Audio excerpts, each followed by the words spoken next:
Assalamualaikum warahmatullahi wabarakatuh. Alhamdulillah rabbil alamin wassalatu wassalamu ala asyrafil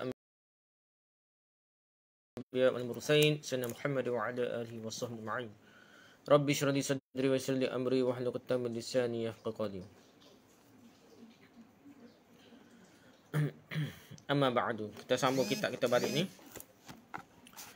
Yas'alunaka, tanya jawab lengkap tentang agama dan kehidupan oleh Syekh Dr. Ahmad Syarbasi. Jadi topik dia orang-orang yang diberikan kitab Taurat. Jadi ada orang tanya, Syekh, kami ingin mendapat penjelasan mengenai tafsir dari ayat berikut yang bermaksud perumpamaan orang-orang yang dipikulkan kepadanya Taurat. Kemudian mereka tidak memikulnya adalah seperti keldai yang membawa kitab-kitab tebal. Apakah maksud dia dah? Jadi Syekh ni jawab. Dalam surah Al-Jumu'ah ayat 5, Allah SWT berfirman yang bermaksud perumpamaan orang-orang yang dipikulkan kepadanya Taurat, kemudian mereka tidak memikulnya dengan cara sebenarnya adalah seperti keldai yang membawa asfar, ini kitab-kitab yang tebal. Amatlah buruknya perumpamaan kaum yang mendustakan ayat-ayat Allah itu, dan Allah tidak memberikan petunjuk kepada kaum yang zalim. Surah Al-Jumu'ah ayat 5. Jadi ni ayat penuh dia.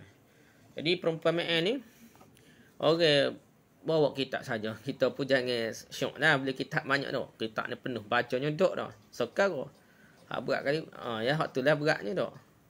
Nyuh kitab banyak ni pun ada menyakit bagi kita ni. Tak apalah, sebenarnya cita-cita nak kelik, buat kelik kapur nak, kelik negeri, kelik negeri negara ni. Lepas ni cita-cita nak baca dah. Kita tengok berpuluh tahun nak main kebuk situ makan anak-anak. Tu pun masalah jugalah. Seperti keldai yang membawa asfar, kitab-kitab tebal ni. Ni keldai ni perumpamaan bagi orang Arab lah. Kita orang Melayu ni, kita ni lembu dah. Tempat kita ni tak ada keldai, nak panggil lembu lah. Kalau nak kata bodoh, lembu. Nah, tu perangai kita lah. Sebab budaya lain, natai pun lain lah. Tapi negara Arab ni keldai ni, hak bodoh sekali, keldai ikut suruh dah. Siapa buat suruh gapo pun dia bobok dah. Nah, dia perangai dia ni, dia tak memberi buta, kita kata dah. Taatnya tahap dewa, tahap melampau dah. Ketaatan. Tahap siapa ketaatan kepada tuannya macam tahap bodoh ikut suruh dah. Ni keldai dah. Jadi ada orang ni dia bodoh telajuk dah. Ada kitab pun tak faham ke sekarang. Nah, tak boleh fikir dah.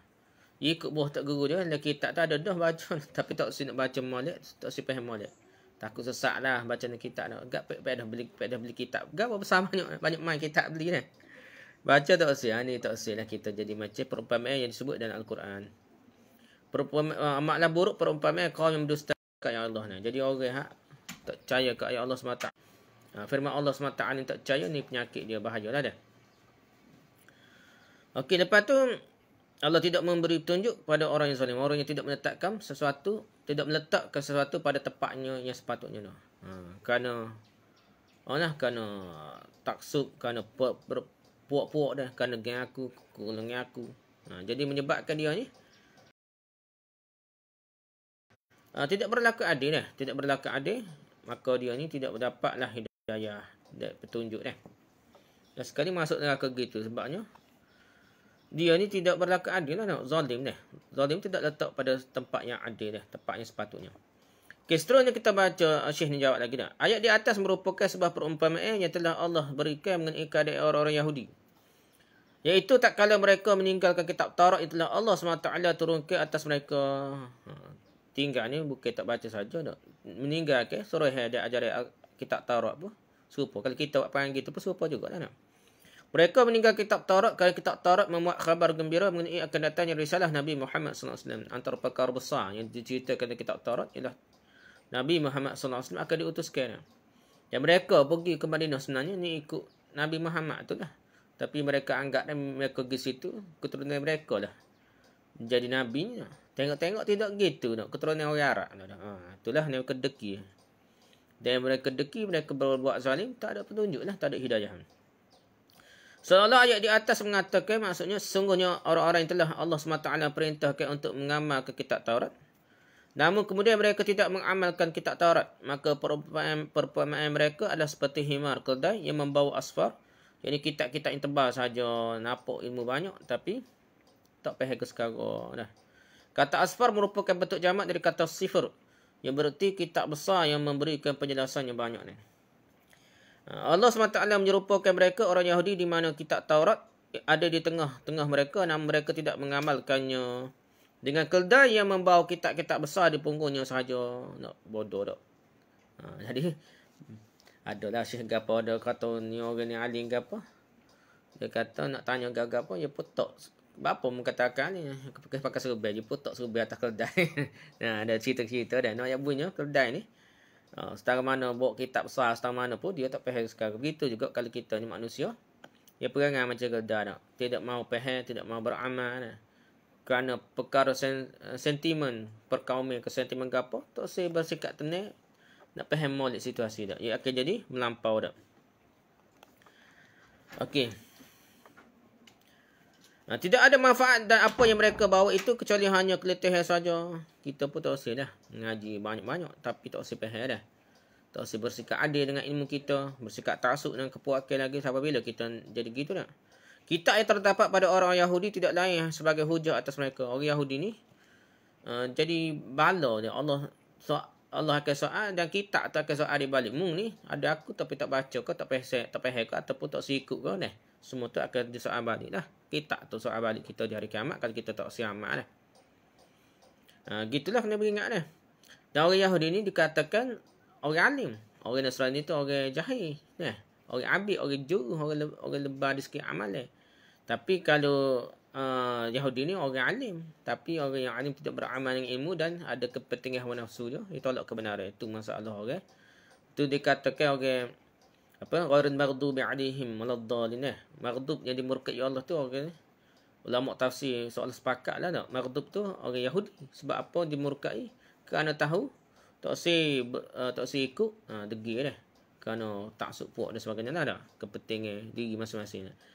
Tapi kalau orang Nasrani pun dalil sesat nak tipu ke orang Yahudi. Bahkan agama Kristian tu jadi Nabi Isa dikatakan nak Tuhan apa daripada Paul ni penentang Nabi Isa asalnya. Dan sekali jadi pembela kuat ajaran Kristian yang memasukkan unsur logos, unsur Tuhan ni ittihad hulul dan manusia dah. Tuhan ni masuk dalam Nabi Isa dan sebagainya lah. Tu jadi begitulah masalah utama dah. Jadi adal maghdub tu orang Yahudi ni cerita lah ni bawa kitab banyak dah. Dengan begitu mereka berhak pantas mendapatkan azab atas segala macam pembangkangan yang tak pakai benar-benar walaupun tahu dah. Kemudian Al-Quranul Karim mencela perumpamaan yang demikian itu dengan maksud mencela keadaan mereka, keadaan Yahudi itu ataupun orang-orang yang serupa dengan perangai Yahudi itulah. Di mana seolah-olah Al-Quran berkata bahawa seburuk-buruknya kaum adalah mereka yang mendustakan ayat Allah.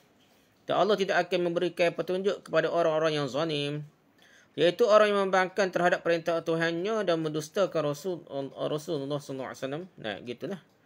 Mendustakan Nabi Muhammad ni tahu dah kitab Taurat Injil ni ada dah ni. Lah ni pun bila-bila Islam pun ada lagi ni. Yang menunjukkan Nabi Muhammad akan dibangkitkan. Mereka itu adalah orang yang zalim terhadap kebenaran. Kerana mereka telah menyembunyikan kebenaran. Dan juga mereka telah berbuat zalim kepada diri mereka sendiri kerana kedurhakaan dan kekufuran mereka. Ada orang tanya dah, mengapa Allah Azza wa Jalla memilih binatang keldai sebagai perumpamaan bagi orang-orang Yahudi yang mendustakan ayat Allah SWT ni, menolak. Dia bukan tak percaya, ada tu tak percaya. Sekarang ada setengah tu percaya tapi nak tahu dah. Kerana tak boleh keturunan Nabi tu bukan keturunan orang dia nak tolak. Orang Arab ni orang hina bagi dia dah, bagi orang Yahudi. Lah sekali dia nak menafikan, menolak ayat Quran tersebut ni. Ayat tu lah. Ayat dari kitab dia pun tolak. Sahkan Quran dia. Dari kitab Injil dia pun, dari Taurat dia pun dia tolak. Untuk pertanyaan tersebut, Imam Ar-Razi memberikan jawapan sebagai berikut. Mikimlah. Fakhruddin Ar-Razi ni. Ulama yang mana dia ni. Banyak mikir, banyak dah lebih. Kalau kita baca tafsir dia, kita nak mendalai ni, boleh dah dah. Lepas tu, tanggungjawab dia dah. Kita percaya sikit-sikit. Percaya tak apalah. Maksudnya dia tu orang alim nak kan dah. Kita tak berani nak tafsir lebih-lebih. Tapi Fakhruddin Ar-Razi ni, dia berani ulama besar lah. Ulama Asy'ariyah besar lah. Apakah hikmah dari penetapan keledai sebagai perumpamaan dibandingkan binatang-binatang yang lain? Hikmah ke apa dah? Kami mengatakan bahawa hal itu didasarkan pada beberapa alasan. Ni ulama tu mikir kita. Kita ni malah mikir mana dah? Baca pun malah jadi dengar lah. Ulama kata apa dah? Pertama, Allah SWT telah menciptakan kuda bagal hasil perkahwinan antara kuda dan keldai. Jadi capur benih. Capur keturunan lain-lain itu, kuda dan keldai itu capur jadi bagal dipanggil. Besar sikit daripada keldai, kecil daripada kuda. Dan keldai sebagai alat angkutan dan kemuliaan perhiasan. Kemuliaan yang terdapat pada kuda itu lebih besar dibandingkan jika dia harus mengangkat barang-barang. Sedangkan bagal berada di posisi tengah. Oleh kerana itu, keldai adalah binatang yang lebih pantas untuk masalah mengangkut barang dibandingkan dengan kuda. Bagal di binatang lain. Gitulah yang kata dah. Ini alasan pertama. Kedua, apa Allah guna keldai sebagai perumpamaan? Perumpamaan di atas untuk menggambarkan kebodohan. Dan ia dimiliki yang lebih nampak pada keldai. Nate kuda, bagal, keldai ni hak paling bodoh sekali nampak tak? Keldai dah. Perumpamaan dia mudah. Paling jelas lah. Yang ketiga, pada binatang keldai terdapat sifat yang hina, rendah dan yang tidak terdapat pada binatang yang lain. Jadi tujuan dari perkataan ini adalah untuk merendahkan mereka. Sehingga penggunaan kata keldai dalam ungkapan ini lebih layak dan lebih pantas. Ungkapan keldai membawa kitab-kitab yang tebal adalah ungkapan yang sempurna dan mudah dicernakan. Mudah faham boleh tak? Tak usah memikir banyak. Mudah faham tak? Penuh atas putih kita kata tak? Kerana keldai adalah binatang yang bodoh dan lembab. Slow musik bodoh nampak tak? Gitulah kata tak? Macam kayu pak kita, gitulah manusia ni. Di mana seorang anak yang tolol pun dapat dengan mudah mengendalikannya. Gitulah dah. Ungkapan ini adalah ungkapan yang lebih bagus dibandingkan dengan menggunakan ungkapan yang lain. Jadi keldai yang paling bagus lah. Sebab keempat, kata apa guna keldai sebagai perumpamaan? Menjaga keharmonian bentuk lafaz kata adalah sesuatu yang penting dalam perkataan. Antara kata asfar dan kata himar, terdapat kesesuaian kata yang tidak terdapat pada binatang-binatang lain. Jadi sini molek berlaku. Itu adalah nate bodoh. Sini molek dengan asfar dengan himar. Ada roh belakang dah. Jadi macam patu lah nak suruh sedap bunyi tu kita ke patu belakang tu biasa rupa. Begitu juga Quran ni ada unsur-unsur nak suruh sedap bunyi tu. Jadi dia pun sama dak. Sama bunyi belakang dia. Itulah hikmah-hikmah dia dah. Ayat tersebut juga mengandungi peringatan tidak langsung bagi kaum muslimin juga. Dan kita tunggu cerita pasal Bani Israel, pasal Yahudi ni. Kita kan wajib. Kita kan orang Islam, bukan orang Yahudi. Jadi tak kenalah kita. Jadi pada gapo Quran tu kita dah. Kita baca semua pengajaran walaupun cerita Yahudi, kena ingat benda tu akan berlaku kepada orang Islam. Begitu juga cerita tentang syirik. Nabi laknat lah gapo-gapo. Lepas tu ada hadis. Banyak-banyak hadis sah Nabi. Nabi kata aku tak takut mu ni syirik. Aku takut dia mu cerita dunia gitu. Lebih kurang dah. Dia pun. Lepas tu Islam tak ada syirik lah. Bahaya takar, bahaya pakai benda-benda rajah ataupun wifak dah. Simbu-simbu buat tangkar dah. Lepas jumpa Tok Bomo, cari benda gaib, jumpa Tok Wali, tanya benda gaib. Semua tak jadi syirik lakor dah. Kubur besar Nabi laknat tu pun tak apa. Habis kara tak apa dah. Tenung nasib tak apa, tilik nasib pun tak apa. Tanya Tok Wali ni tilik nasib pun tak apa. Habis kara tak jadi syirik. Hak Nabi kata semua ada banyak lagi hak cerita benda tu syirik. Kerana sah hadis Nabi tu yang kita tak gabung ke semua hadis Nabi untuk pakai sah hadis tu kata tak ada syirik. Lepas tu ikut kita lah. Nak gapo tak ada syirik. Ni penyakit yang merosakkan orang Islam dah. Jadi kita kena ingat setiap benda yang cerita pada orang kafir pasal syirik tu senang dia pengajaran bagi kita. Dan benda tu mungkin berlaku bagi kita. Dan kita tengok lah ni pun logik je. Nabi marah nak anak pada orang yang bina masjid di atas kubur ke apa ni. Tengok lah ni ada sungguh. Nombor satu Syiah. Lepas tu tarekat tasawuf hak pelik-pelik tu dah. Tadi benda ni cakap kita kata tak ada syirik. Syiah ni memang lala sungguh. Kita tengok sembuh kubur Saddam Hussein tu.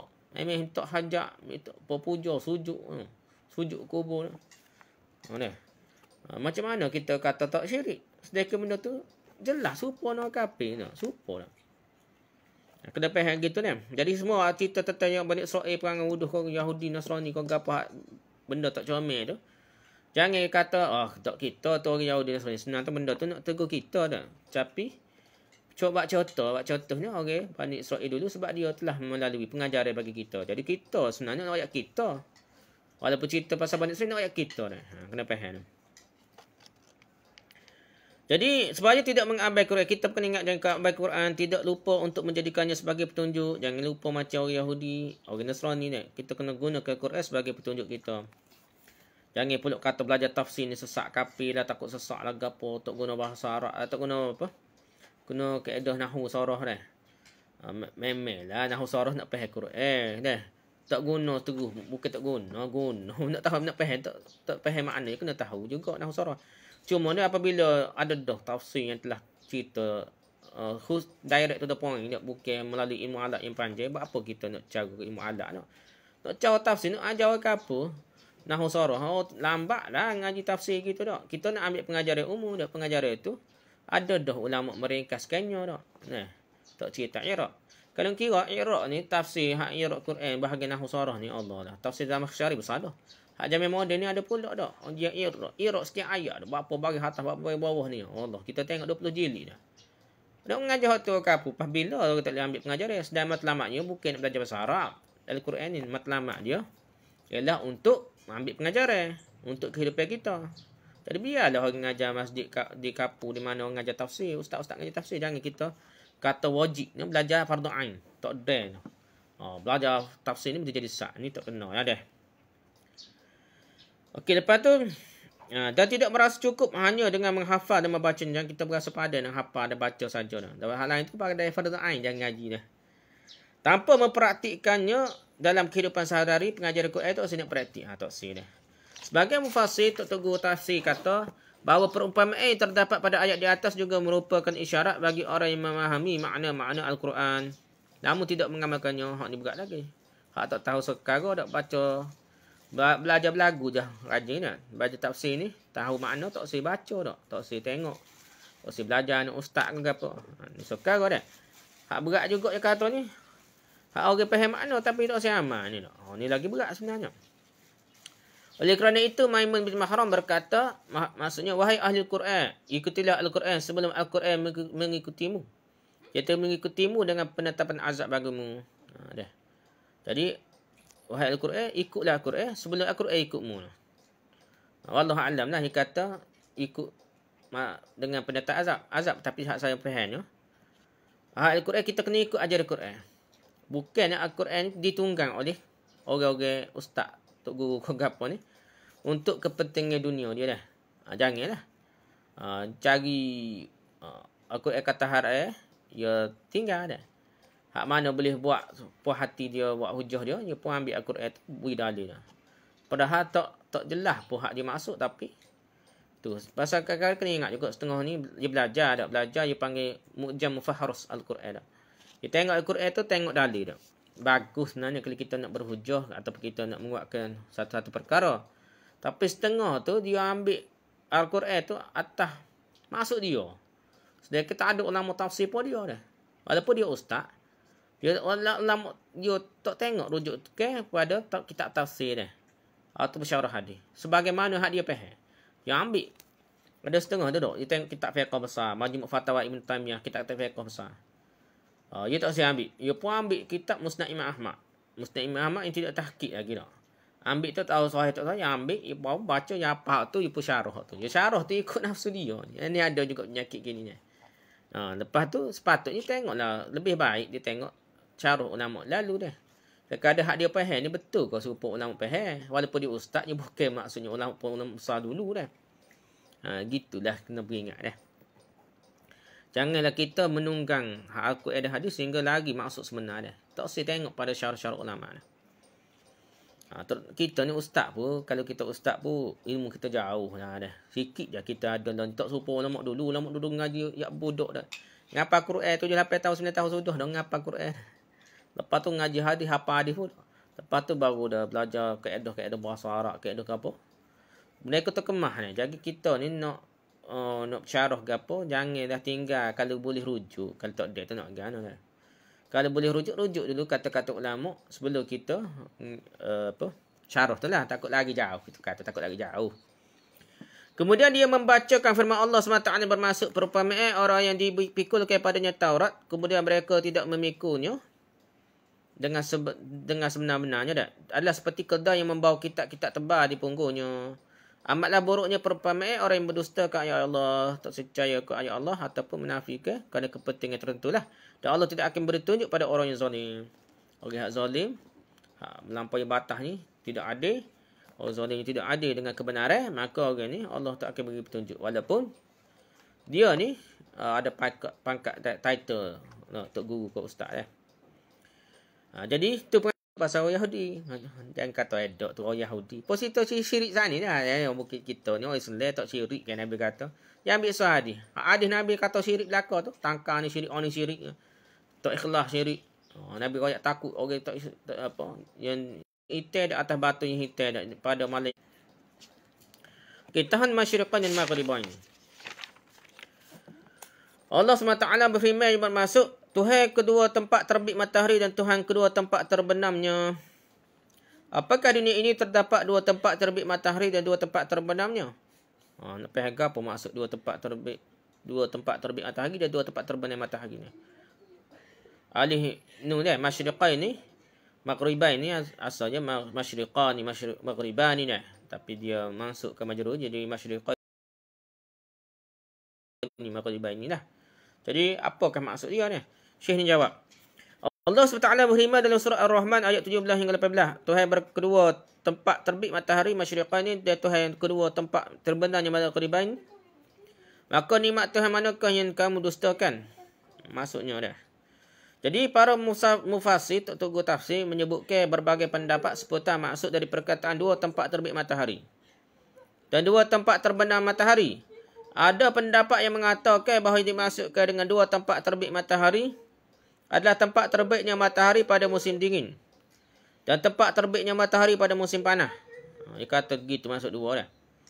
Dan begitu juga yang dimaksudkan dengan dua tempat terbenamnya matahari, iaitu tempat terbenamnya matahari pada musim dingin, musim sejuk lah.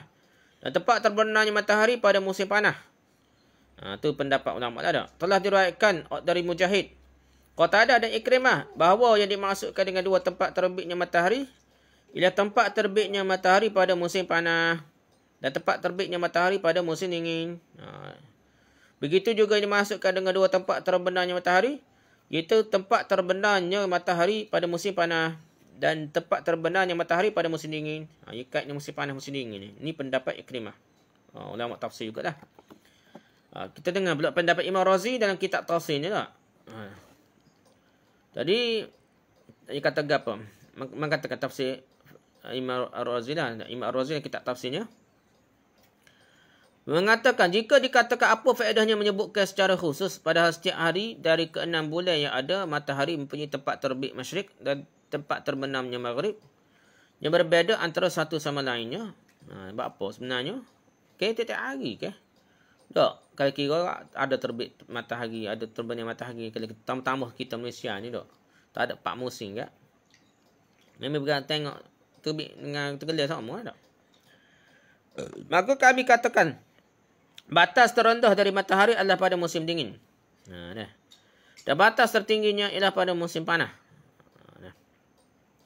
Maksudnya matahari ni terang molek pada musim panas dah. Masa musim dingin, musim sejuk tu. Kalau alik kutub kan, dia malai sama lah kalau musim dingin ni, musim sejuk dia tak. Kalau alik kutub utara atau alik atas, dekat-dekat atas ni. Nebulous. Gelap ni. Kalau siang hari tu, hari ni musim panas, boleh siang hari saja. Gitulah. Dia kata tak. Pemberian isyarat pada kedua sisi mencakupi semua yang terdapat di antara keduanya. Sebenarnya ceritanya bukan nak cerita Masyriq Maghrib, tapi seluruh dunia. Gitu. Lebih kurang tak? Hal ini sebagaimana dikatakan orang tak kala menggambarkan kekuasaan Allah SWT yang begitu besar dengan ungkapannya, dialah memiliki Masyriq dan Maghrib. Ayat Masyriq Maghrib ni ayat Allah punya kuasai semua sekali dah. Perkataan ini memberikan pengertian kepada kita bahawa kekuasaan Allah ni meliputi segala sesuatu yang terdapat di antara kedua-duanya, iaitu antara Maghrib dan Masyriq, iaitu antara timur dan barat ni semuanya kuasa Allah SWT. Tempat tenggelam matahari, tempat munculnya matahari, terbitnya matahari tu menunjukkan semua sekali. Bukan nak cerita timur barat saja, nak cerita semua sekali dunia ni dikuasai oleh Allah SWT. Allah SWT merupakan contoh yang tertinggi. Dia lebih besar dari semua raja-raja dan sultan-sultan. Sungguh benar Al-Quran tak kala mengatakan maksudnya. Dan kepunyaan Allah lah timur, masyriq dan barat, maghrib.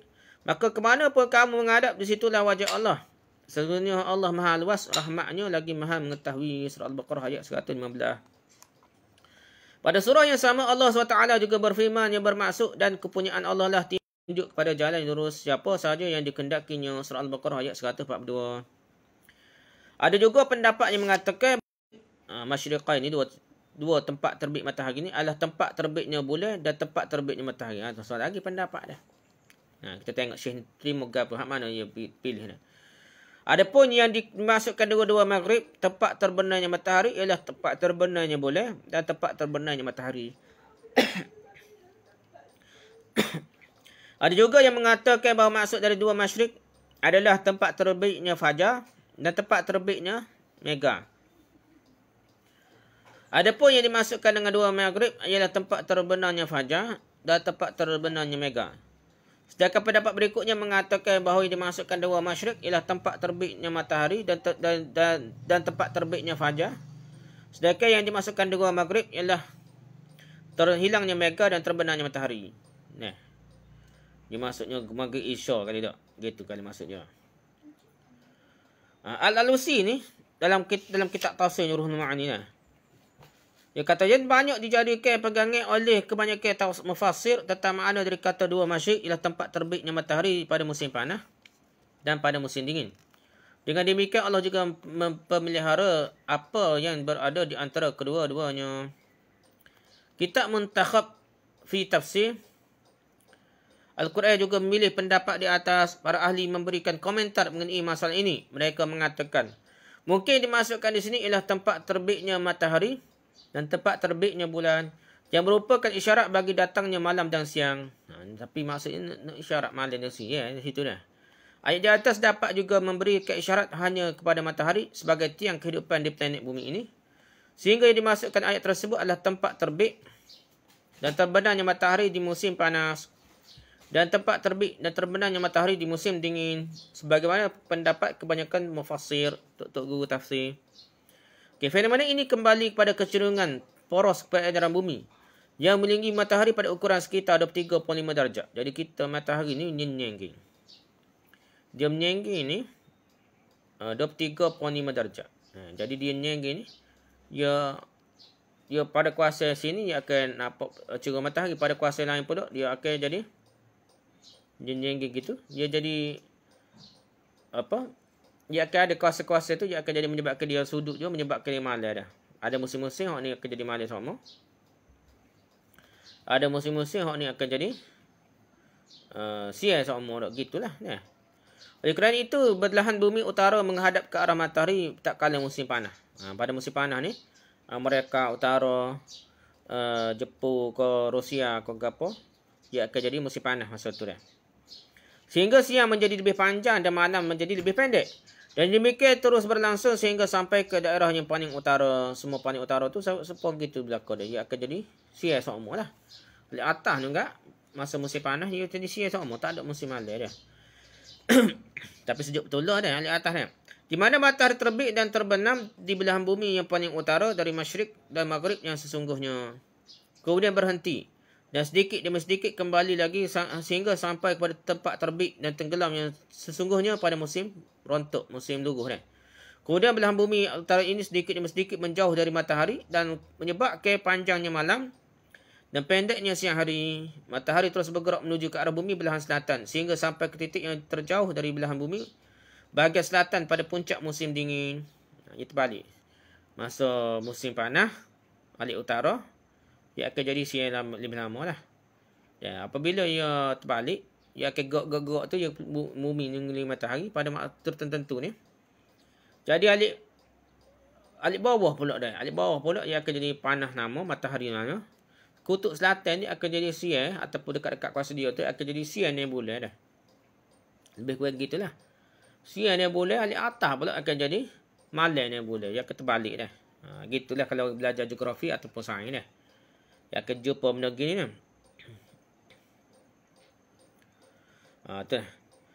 Tu dia kata nak cerita musim benar. Masyriqain wal maghribain. Ada setengah ulama tafsir kata gitulah.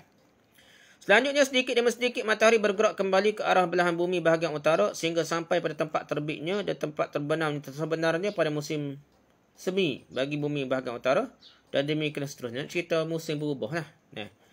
Kebalikan dari hal yang sama seluruhnya juga berlaku pada belahan bumi bahagian selatan. Ia akan terbalik. Alik ni musim panas, orang ni akan bersejuk. Orang ni akan melambung siang hari, orang ni akan pendek siang hari. Ia akan terbalik antara atas dan bawah ni, utara dan selatan. Fenomena alam ini akan nampak ekstrim bagi kita sekiranya kita berada di titik paling utara atau titik paling selatan dari belahan bumi ini. Kalau kita duduk utara dan selatan betul, memang jadi siang hari nebula siang hari. Ataupun jadi nebula malam dah. Dia akan jadi gitu. Tidak diragukan lagi bahawa pada pengaturan yang demikian hebat ini terdapat berbagai kebajikan dan manfaat bagi segala sesuatu yang hidup di muka bumi. Jadi walaupun nampak ekstrim berbeza musim, kalau sebenarnya ada manfaat yang besar bagi sistem alam ni tak. Keseimbangan alam. Keseimbangan bumi ni. Kalau tidak, ia akan jadi kacau bila ni. Kalau tak stabil sistem ni, sejuk panas, pergerakan matahari ni, dia akan jadi pergerakan udara tak stabil, pergerakan laut tak stabil. Suhu ni, banyaknya distabilkan oleh pergerakan udara dan pergerakan air sendiri. Air panas, pergi ke tempat air sejuk, ia geruk, sentiasa bergeruk. Pergerakan ini menyebabkan suhu dunia ni stabil. Dah. Bau kita tak panas doa, tak sejuk doa. Sedang molek ni. Kerana disitulah kemudian muncul berbagai musim yang berbeza-beza yang sangat bermanfaat. Di mana setiap musim tersebut diikuti oleh musim menanam dan musim menuai dah. Semua musim yang berbeza itu memberikan pengaruh yang besar pada aktiviti kehidupan manusia, haiwan dan tumbuh-tumbuhan. Kita ni ada musim durian, musim gitu je dah. Tapi dunia ada banyak musim dah. Benda tu ada hikmah dia, ada faedah dia lah. Setelah beratus-ratus tahun kemudian barulah datang ilmu dan penemuan-penemuan yang sesuai dengan Al-Quran tersebut. Dan ini mengingatkan kita pada firman Allah SWT yang mengatakan, maksudnya, kami akan perlihatkan kepada mereka tanda-tanda kekuasaan kami di sekenap ufuk. Dan pada diri mereka sendiri pun. Dan sehingga jelaslah bagi mereka bahawa Al-Quran itu adalah benar. Dan apakah Tuhanmu tidak cukup bagi kamu bahawa sungguhnya dia menyaksikan segala sesuatu. Surah Fussilat ayat 3. Jadi kalau kita perhati molek Al-Quran ni, kita akan ambil manfaat yang besar lah, dan kita ambil pengajaran dengan ilmu moden, ilmu sains kita ni. Kita akan berasa kehebatan Allah SWT dan tidak mengagungkan makhluk lebih daripada mengagungkan Allah SWT. Kerana kita berasa hebat doa Allah ni. Okay, so lagi lebih kurang ada Tuhan Masyariq dan Tuhan Magharib. Serupa lah Tuhan Timur dan Tuhan Barat. Ada orang tanya Syekh, dalam menceritakan sifat-sifat Allah SWT, Al-Quran menyebutkannya sebagai Tuhan Masyariq, Tuhan tempat-tempat terbit, dan Tuhan Magharib, Tuhan tempat-tempat terbenam. Apakah yang dimaksudkan dengan Masyariq dan Magharib itu?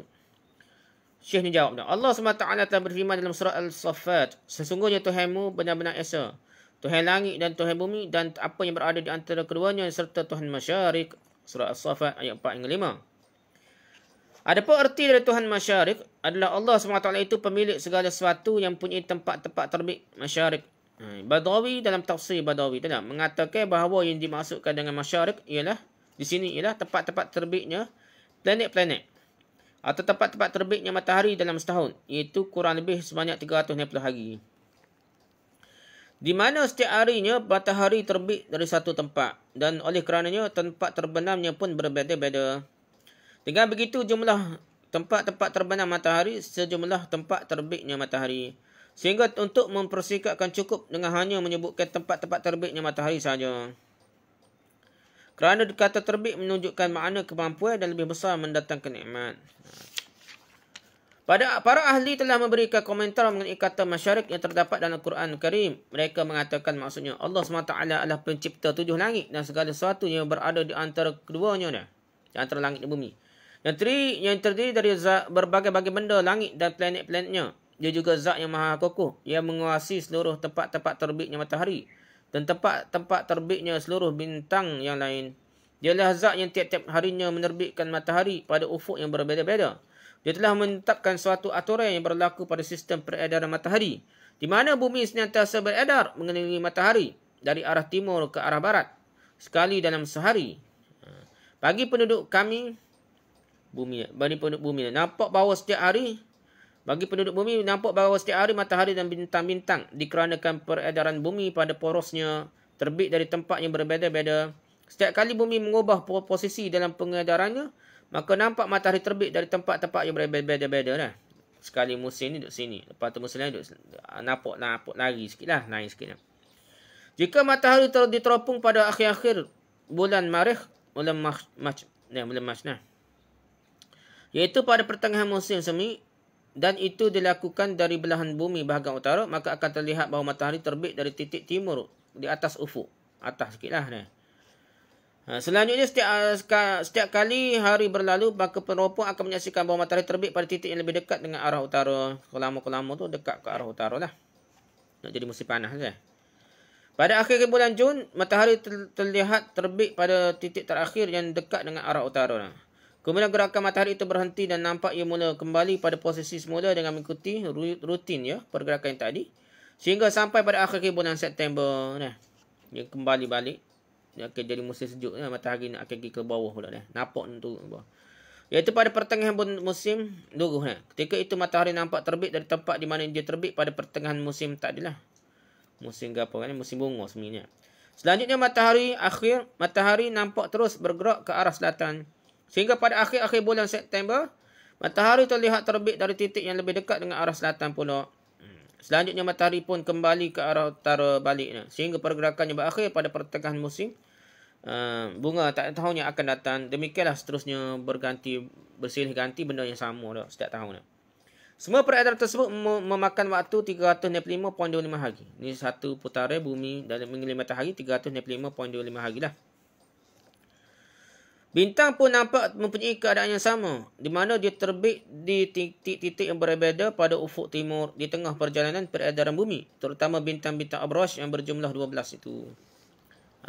Ya 12 ni. Gitulah. Waktu orang dulu, astronomi tu jadi astrologi dia. Bintang-bintang tu dia jadi buat tilik nasib pula.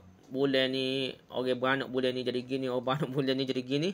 Kerana ada bulan-bulan tu dia kait dengan bintang-bintang dah. Ni hak Nabi kata percaya ke bintang, dia tak percaya ke Tuhan dah. Itulah jadi syirik pula lah. Asalnya benda tu ialah sepatutnya jadi sains, tapi jadi dewa, jadi Tuhan pula diangkat oleh puak-puak orang Yunani dulu dah. Masuk ke dunia-dunia Islam pun ada masuk dah. Allah SWT berfirman dalam surah Al-Ma'arij ayat 40 yang bermaksud, maka aku bersumpah dengan Tuhan yang memiliki timur dan barat. Sungguhnya kami benar-benar maha kuasa untuk menggantikan mereka dengan kaum yang lebih baik dari mereka. Dan kami sekali-kali tidak dapat dikalahkan. Allah maha berkuasa dah. Jadi kita tak usah debel lah manusia ni tak. Kaum mana-mana pun ni kena ingat yang paling berkuasa adalah Allah SWT. Dah tak nanti ke kopi dah. Alek sikit je Allah ubah yang akan hasil lebur lalu dah. Kita ni di stabilize dah. Diamankan, di neutralize kan, dia apa kata jadi aman lah kehidupan dunia ni, suhu dengan stabil, udara pergerakan stabil ni kerana Allah buat sistem yang baik. Aman lah. Kalau tidak dia jadi berat. Macam berlaku di Mushtari ke gapo tu, planet dia ribu. Laju sangat dah, beribu kilometer. Sesak laju lah. Kita tak boleh bayangkan kalau di bumi setara tu hasil lebur bumi dah. Ribu yang sangat dahsyat dah. Dan dengan graviti yang amat kuat dah. Di bumi ni senang molek. Terdapat banyak pendapat para mufasir mengenai apa yang dimaksudkan dengan masyariq dan magharib. Ada pendapat yang mengatakan bahawa yang dimaksudkan ialah tempat-tempat terbit matahari masyariq dan tempat-tempat terbenamnya matahari magharib. Pendapat lain mengatakan bahawa yang dimaksudkan ialah tempat terbit dan tempat terbenamnya masing hari dalam setahun. Selanjutnya ada pendapat yang mengatakan bahawa yang dimaksudkan adalah tempat terbit dan tempat terbenamnya masing-masing planet. Pendapat berikutnya mengatakan bahawa yang dimaksudkan dengan masyariq ialah kemunculan dakwah tiap-tiap Nabi. Masukkan dengan magharib ialah kekuatan tiap-tiap Nabi. Pendapat lain mengatakan bahawa yang dimaksudkan dengan masyariq ialah berbagai macam bentuk petunjuk. Sedangkan yang dimaksudkan dengan magharib ialah berbagai-bagai macam bentuk kelemahan. Ni nak takwil tu semakin jauh lah. Okay, para ahli telah memberikan komentar mengenai ayat di atas. Secara ringkas mereka mengatakan maksudnya, maksud dari kata masyariq dan magharib dapat bererti daerah kekuasaan Allah SWT yang tidak terhitung luasnya. Dapat juga bererti tempat-tempat terbit dan tempat-tempat terbenamnya matahari, bulan dan bintang-bintang seluruhnya. Kerana semuanya menjadi petunjuk akan kebesaran kerajaan Allah SWT. Kita faham gitu lah maksudnya. Nak cerita ni kekuasaan Allah SWT juga. Masyariq, magharib macam kita bicara ni masyriqan wal maghribain ni pun serupa lah. Nak cerita ni tentang kekuasaan Allah SWT. Terbit dan terbenamnya berbagai benda langit kembali pada gerak peredaran bumi pada garis peredarannya dari timur ke barat. Dan nampak bagi kita bahawa benda-benda langit tersebut bergerak pada ketinggian langit dengan arah gerakannya berlawanan. Nampak macam bergerak secara berlawanan lah. Jika kita hanya sebatas menyebutkan tempat-tempat terbit dan tempat-tempat terbenamnya matahari saja tanpa membahas bintang-bintang yang lain, Maka ini merupakan petunjuk banyaknya jumlah masyarik dan magharib yang tidak terhitung hari demi hari. Benda terbenam dan benda timbul tenggelam ni, benda terbit dan benda jatuh ni, bulan, bintang, matahari, semua tu kita akan nampak. Semua tu menunjukkan kebesaran Allah SWT. Iaitu pada setiap tempat di permukaan bumi ini, bahkan pada setiap saat. Kerana pada setiap saat matahari terbenam pada titik tertentu dari permukaan bumi. Jadi kita nampak gelap ni. Orang ni gelap dulu, orang ni gelap dulu dah. Cepat cerahnya Jepun. Cepat gelap pun Jepun gitu, lebih kurang dah.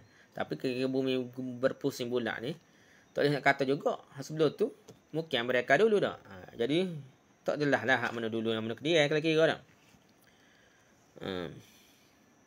Semua ini menjadi bukti akan kehebatan pola pengaturan dan kekuasaan Allah SWT. Sungguhnya maha besar kekuasaan Allah SWT. Sesungguhnya dia benar-benar maha kuasa atas segala sesuatu. Nak cerita ni kebesaran Allah. Benda ni suruh mikir. Kalau kita belajar sains dengan berfikir kebesaran Allah, fikir mulai benda ni tak logik ada sendiri. Ia akan jadi kekuatan iman. Tapi kalau kita ngaji sains tak fikir molek juga, tak jadi juga. Kita tak.